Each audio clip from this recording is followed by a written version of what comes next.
If you just look at the wrists around you, there's a really good chance you'll spot one, the dive watch.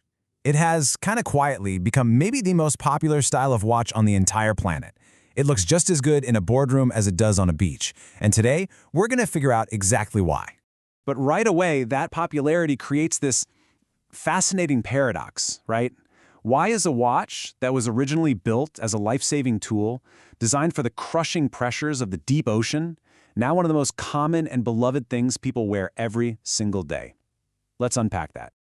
So, to really understand why we love them so much, we first need to understand the machine itself. What are the core parts that officially make a watch a true diver? Because it's a very specific, very functional formula. Okay, so at its heart, a real dive watch has three non-negotiable features. First, it's got to have water resistance of at least 100 meters, though, let's be honest, many go way deeper. Second, you have to be able to read it instantly, even in total darkness. And third, it absolutely must have a way for you to track elapsed time. These aren't just style choices, these were designed as survival tools. Now, this rotating bezel is probably the dive watch's most defining feature. And here's the thing, it only turns one way, counterclockwise. A diver will line up that zero marker with their minute hand right before they go down.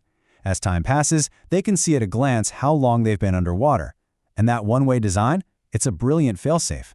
An accidental bump can only make you think you have less time, never more. That little detail could literally be the difference between life and death.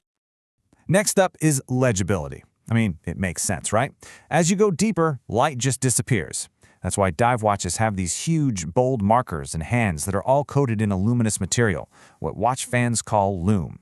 This stuff basically soaks up light and then glows like a torch, letting a diver read the time instantly, even in pitch-black conditions. It is all about high-contrast, no-nonsense readability. And finally, the most obvious feature, it's got to be waterproof. We're not just talking about a few rubber gaskets here. True dive watches use screw-down crowns and casebacks that you physically tighten to create a hermetic seal. This protects the delicate movement inside from the insane pressure you find hundreds of feet below the surface. The whole case is basically a tiny submarine for your wrist. So, we've got this purpose-built, honestly over-engineered tool. But how did it make that incredible journey from the deep sea to the office desk?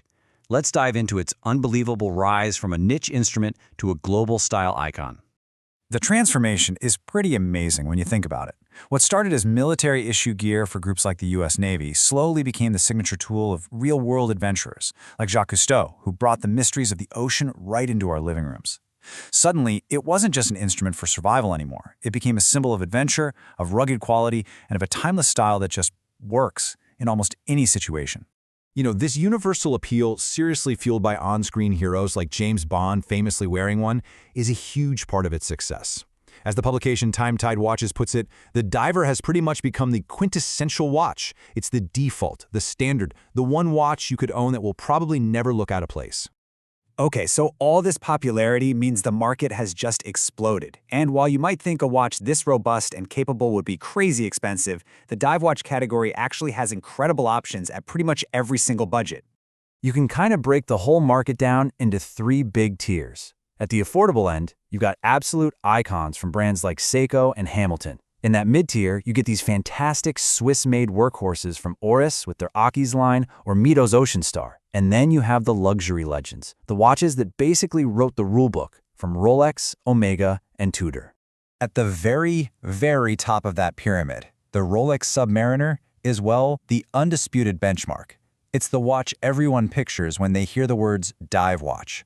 For decades, its design has been the blueprint, what so many enthusiasts and magazines consider the absolute pinnacle of the form. But what I think is truly remarkable is the other end of that spectrum. Models like the now legendary Seiko SKX became famous as the ubiquitous affordable diver. It was proof positive that you don't need a massive budget to get a reliable, tough, and truly functional dive watch. It made the whole category accessible to millions of people. So after digging into its function, its history, and its place in the market, what are the key things to remember about the dive watch? Let's bring it all together. So what's the ultimate takeaway here? I think it's this. The dive watch is a perfect example of function-defining form. It began as a military tool, but its tough, easy-to-read design accidentally made it a fashion staple. The category is just massive, with amazing choices at every price. And its appeal lasts because it's so versatile. It's one of the few designs that just always, always works. Ultimately, a dive watch just carries with it the sense of purpose, of capability. It's like a quiet promise of durability and being ready for anything. It is a piece of equipment that's built for adventure. So the only real question left is, what will yours be? Thanks for joining me.